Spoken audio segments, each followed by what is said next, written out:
Huh?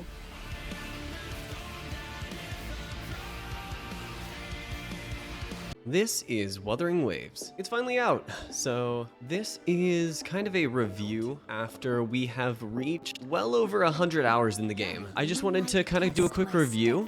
And then this is my other team. This is the main team that I run for a lot of things because I love the look of these characters. Ladies and gentlemen, we got him. So, specifically these two. That was close. Hi everyone. I just wanted to say sorry for the awkward nature of the video you're about to watch. Genuinely, I've been so exhausted the past few days with my job, and I think it just kind of translated to the video. So it's not my best work, but if you watch it, I really appreciate you. Just know that what you're about to hear doesn't make sense. There's a lot of cuts, and enjoy the video. Gian, Mortifi, and Verena. I really like them. I think they're very cool, and I enjoy playing them all.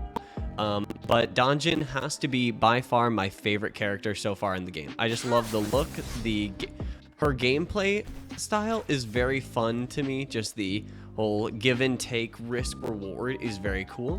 We're gonna go to the events tab. As you can see, I've logged in for 7 days, easy. I've done a bunch of the depths of elusive realm. We'll see how many things I've gotten there. Tower Adversity, I've only cleared a little bit. Obviously, I cleared all of these. We've done his story quest, and we are at union level 34 right now. I think I could bump it up to 35 if I completed all of these side quests, but as of right now, I have not. So that's kind of content we're going to be doing later. So if you ever want to join, check out, then I would recommend going over to twitch.tv/TitanicTV to check us out. But here's the current stats, the current builds of my characters.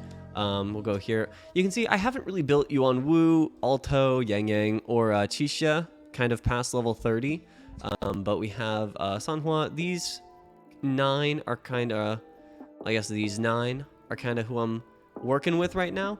And I may swap this out. Like if I get Calcharo in this soon, then I may end up building Yuan Wu because I'm not sure if I'm gonna get Yinlin. So it's definitely something I'm working on. But as you can see, I have Lunar Cutter, Commando of Conviction. I used the 4-star relic chest, and if you didn't know, if you go to your backpack, which is over here, and go right here, there's going to be a thing called there's a 4-star relic chest that will, or a 4-star chest that will give you one of the 4 stars for free. We got it as part of the social media reward event. Here you can currently see my wishes. I have 3,859 astrite, as well as a few wishes. You can see that I have some achievements I haven't claimed yet. We'll do that later. But I have been exploring a lot. Over here you can see I've finished Norfall Barrens. I have finished Gorge of Spirits. And I am working on Central Plains, Jinzhou, and around here. You can definitely see my lowest. I have not explored the Dim Forest at all, and I haven't explored Wuming Bay very much. So those are things we're working on in the future. And you can see my Tower of Adversity. I only have 14 out of 24. I think I definitely tried to complete it way too early in my Wuthering Waves journey, so I wasn't really able to do a ton. But I think if I tried to complete it now, I think I could definitely 24 star it. I think it would be quite easy. Now, what I wouldn't say is easy is the end game of Tower of Adversity, which isn't the first or the second mode that you get to in Tower of Adversity. It's really the third. And you'll see, I don't even have access to it yet because I have not beaten these two, Resonant Tower and Echoing Tower. I haven't beaten both of them. This is the real Tower of Adversity. This is the hazard zone. You can see we have Resonant Tower, Tower of Hazard, and Echoing Tower. So all of these, you need to complete the previous stages of difficulty. It resets in 11 days, so I'm hoping to be able to complete this in the next 11 days. That way I can go and attempt these and get more rewards. But you'll see, this is the shop right now. I believe, yeah, I just completed one of these, so I'm gonna go ahead and grab another wish. But you can buy a bunch of different tuners, sealed tubes, which is your Echo XP credits, and they also give you the shiny versions of some echoes, such as Thundering Mephis and Morning Ikes. Rectifier, which gives energy regen, so I think right now she is at 138 regen. I'm really looking to get that up, but I may end up just swapping this set for the cloud set, which is kind of like the base set. You can kind of see it's right here. Moonlit Clouds. It gives extra energy regen, which is why it's pretty good. Over here I have Gian, and this is quite honestly my main DPS for most situations. I just think he looks very cool. His story quest was very interesting, and it definitely made me want to play more. So that's why I've got him maxed out on traces. When just these characters, I just have them a little bit leveled up, definitely not maxed. What I did want to give to you guys was an honest review of the game so far and what I think this game can be. So Wuthering Waves is an action RPG open world style like Genshin. This game is honestly everything I could ever ask it to be. It is quite genuinely so much fun to move around, to exist in the world. There's so much cool tech, like if we wait for my grapple hook to come back, there's a jump, attack, dodge, attack, grapple.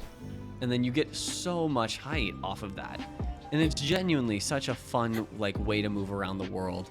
And if I go over to my Gian team, if that'll deploy, if we have Gian out, so we go jump, attack, dodge, attack, grapple, and then I have you have the Lance of Qinglong, which lets you go even further.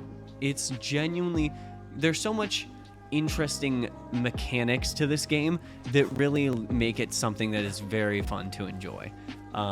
Something I have done is I have finished my data bank, so that is now level 20.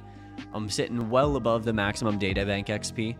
I love the data bank system. Genuinely, I was a big Pokemon fan when I was younger, so this game it really hit home whenever I was working on collecting all of the different echoes to kind of get my data bank up.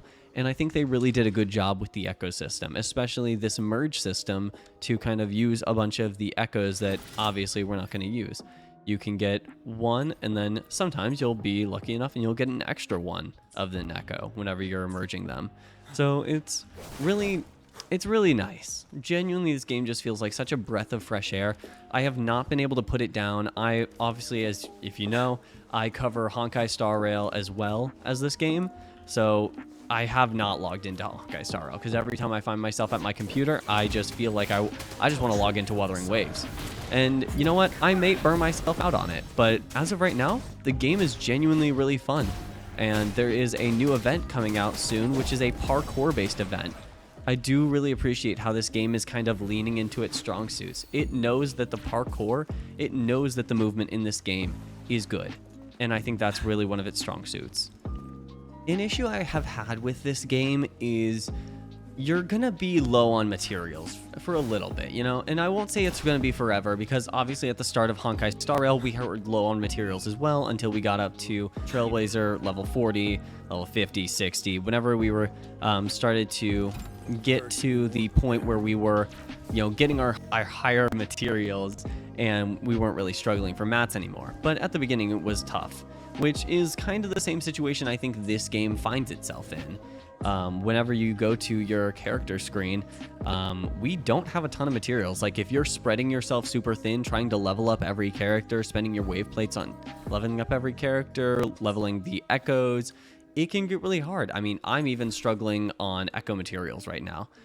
And I try to upgrade that one. You'll see I only have 12 gold and 38 purple. And that was just after upgrading a character set of echoes.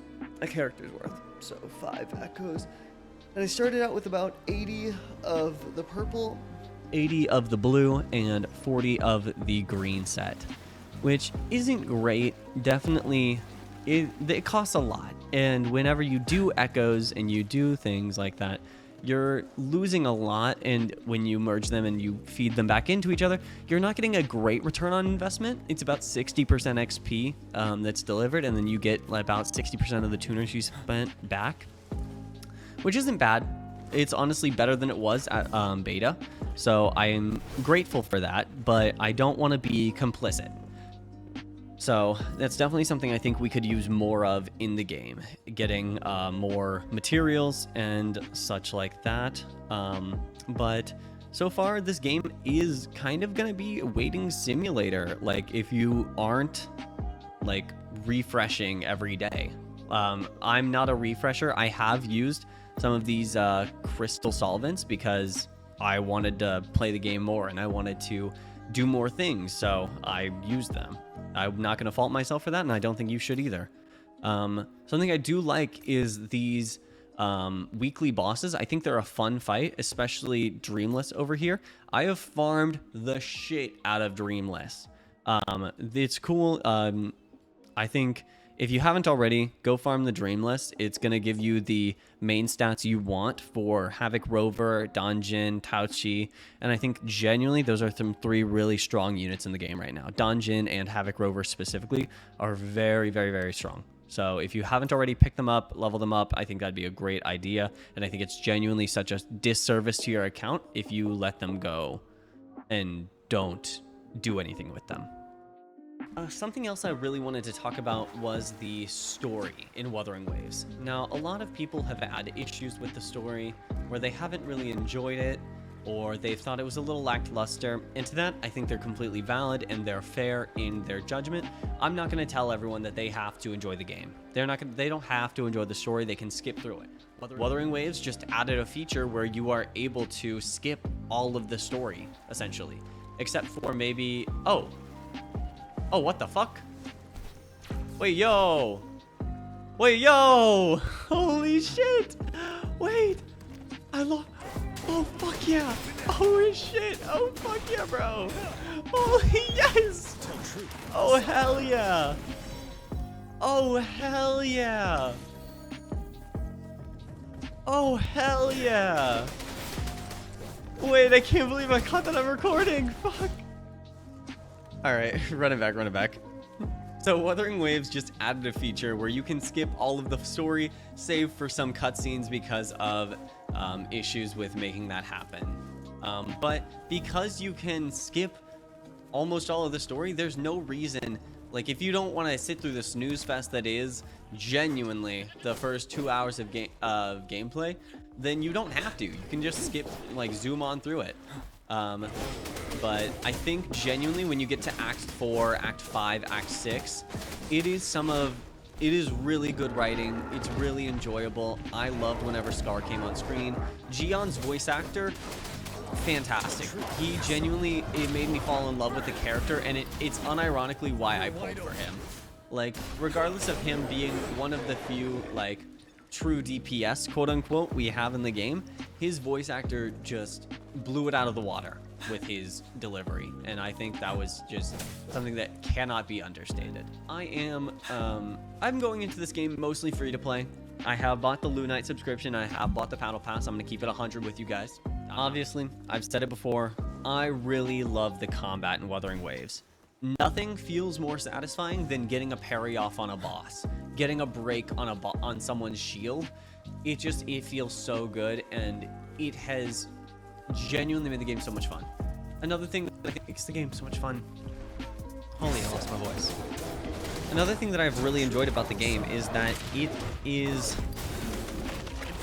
largely free to play. Kuro Games has been showing us a lot of that Kuro Games generosity. With the free 5-star selector that they gave us for the issues on launch. And there was issues with a JP translation recently, and they just gave us a free pull. Like, no ifs, ands, or buts. Now, some people are saying, oh, that's not enough, they need to do more. And I think they should do more. You know, I think there were some people who pulled the Gion's weapon because of what it said on the thing. And I think those people should be returned their pulls, because, listen, it might be still a good weapon, and it still might be his best, but they pulled on something that they thought was something else, and it was dishonest, and not unintentionally so, but I think it's still something that we can't overlook. One thing I think we need to be very mindful of is that we don't overlook the things that Wuthering Waves does, because it's just not Genshin. You know? Like, we shouldn't be treating Wuthering Waves as if it's a golden horse, because, I mean, it's not. It's gonna make mistakes, and I think that we're totally fair in our justification with that. Another thing I want to say I loved is the exploration in the world. I know I talked about it a little bit before, but that was really based on movement. What I want to talk about is exploration, the density of the world. Wuthering Waves' world feels very alive, and that's something I think that is something I think we take for granted in other games. But in this game specifically, everything feels great.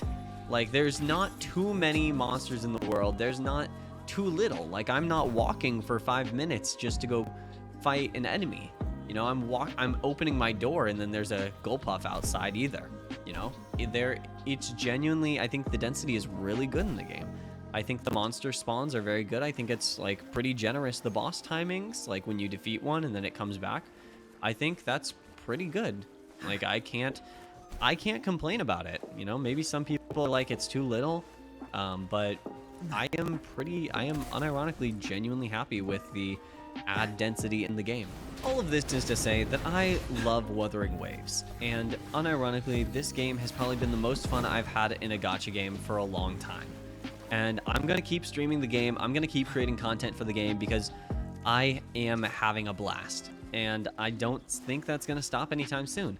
I may diversify, and I may go back to Honkai Star Rail every now and again because that's a game that I also really enjoy. I love the characters, and I have spent a lot of time in the game on my account, and I don't want all that to go to waste. But Wuthering Waves is definitely going to be a game I main. So if you like Wuthering Waves content and you want to see more, then you should go and follow me over at